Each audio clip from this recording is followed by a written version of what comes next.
नमस्कार दोस्तों, स्वागत है आपका फिर एक हॉरर नाइट एक्सपीरियंस एपिसोड में।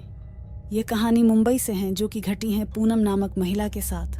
तो चलिए सुनते हैं। यह घटना 2016 में मुंबई में हुई जब मैं 16 साल की थी।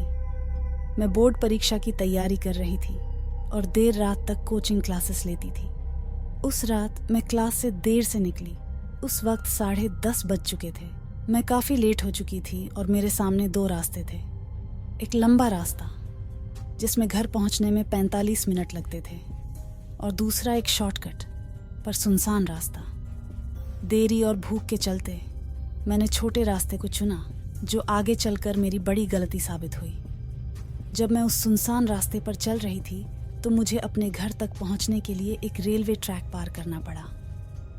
उस रेलवे ट्रैक के पटरी पर एक जानवर की डेड बॉडी बुरी तरह से कटी पड़ी थी जिसके खून से पटरी लाल हो रही थी। मैंने इसे नज़रअंदाज किया और आगे बढ़ गई, लेकिन मेरे मन में एक अजीब सी बेचैनी घर कर गई थी। फिर लगभग 2 किलोमीटर रास्ते पर पैदल चलने के बाद मैं एक सुनसान अस्पताल के पास पहुंच गई। उस दिन मौसम वाकई शांत था। हल्की हल्की ठंडी हवाएं चल रही थीं और आसमान में बादल भी नहीं थे। मैं अपने ईयरफोन में अपने पसंदीदा गाने सुन रही थी। जब तक मैं उस पुराने अस्पताल के नज़दीक नहीं पहुंची तब तक सब कुछ सामान्य लग रहा था, लेकिन वहां पहुंचते ही अचानक हवा में एक ठंडक घुल गई और मेरे रोंगटे खड़े हो गए। ये बहुत ही अजीब था क्योंकि मुंबई की गर्म और नमी भरी हवा में ऐसी ठंड बहुत ही अजीब थी। हालांकि जब मुझे ऐसा लगा कि कोई मेरे पीछे चल रहा है तो मैंने पीछे मुड़कर देखा, पर वहां कोई नहीं था। मैं आगे बढ़ती रही। तभी मैंने देखा कि कुछ दूरी पर साड़ी पहनी एक महिला खड़ी थी। जब मैंने उसे गौर से देखा तो वो मेरी पड़ोसी चाची जैसी लग रही थी। मुझे ये सोचकर राहत मिली कि अब मुझे इस खौफनाक रास्ते पर अकेले नहीं चलना पड़ेगा। मैंने उन्हें पीछे से आवाज़ लगाई, लेकिन उन्होंने मेरी आवाज़ नहीं सुनी। इसलिए मैंने उनकी ओर तेज़ी से चलना शुरू किया, लेकिन फिर भी मैं उनके करीब नहीं पहुंच पाई।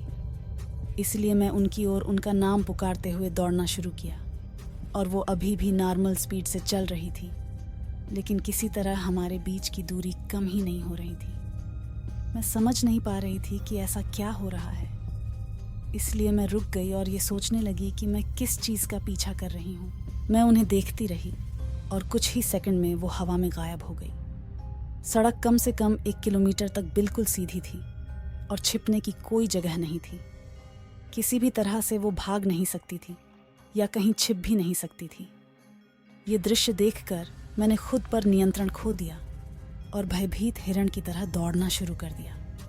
और मैं तब तक नहीं रुकी जब तक कि मैं अपने घर के दरवाजे पर नहीं पहुंच गई। मैं इतनी डर गई कि मुझे बुखार हो गया, जो पूरे 1 हफ्ते तक चला।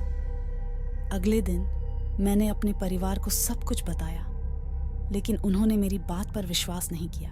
उन्होंने ये कहकर बात टाल दी कि मुझे पढ़ाई से थोड़ा आराम लेना चाहिए और मैं चीज़ों की कल्पना कर रही हूँ। लेकिन फिर मेरे साथ अजीब चीज़ें होने लगीं। जब मैं सोती थी तो मुझे ऐसा महसूस होता था जैसे कोई मेरे बालों को सहला रहा हो। अंधेरे में रहने से मुझे डर लगता था और मुझे याद है कि जब भी मैं अकेली होती थी तो अपने कमरे में छाया देखती थी।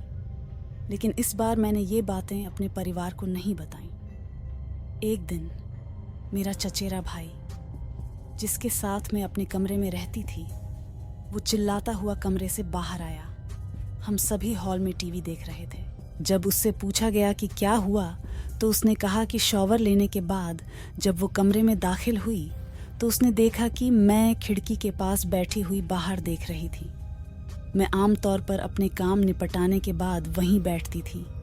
फिर उसने अलमारी खोली और अपने कपड़े ढूंढने लगी। जब उसे उसके कपड़े नहीं मिले तब वो मुझसे पूछने लगी अपने कपड़ों के बारे में, लेकिन मैंने उससे कोई जवाब नहीं दिया। मुझसे कोई जवाब नहीं मिलने पर वो रूम से बाहर आ गई। मैं अभी भी हॉल में थी और सभी लोग टीवी देख रहे थे। उसकी बात सुनने के बाद मैंने बताया कि मैं 1 सप्ताह से किस समस्या से जूझ रही थी। अब परिवार को विश्वास हो गया कि सचमुच कुछ गड़बड़ है और वे मुझे पवित्र स्थान पर ले गए। वहाँ हमारी मुलाकात एक ऐसे शख्स से हुई जो इस तरह के मामलों को सुलझाता है।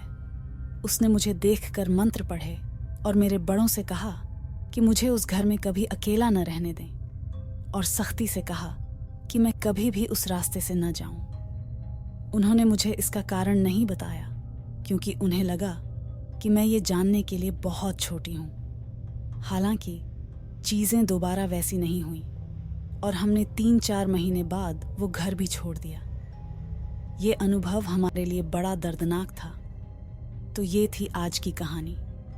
हम आशा करते हैं कि आपको हमारी कहानियाँ पसंद आई होंगी। अगर आप और रोमांच चाहते हैं तो हमारे चैनल को सब्सक्राइब करना न भूलें और घंटी का आइकॉन दबाएं ताकि आने वाली सारी कहानियों के लिए नोटिफिकेशन मिलते रहें। आप भी कोई डरावना अनुभव साझा करना चाहते हैं तो कमेंट्स में ज़रूर बताएं या हमें मेल करें। जल्द मिलेंगे अगले वीडियो में। धन्यवाद।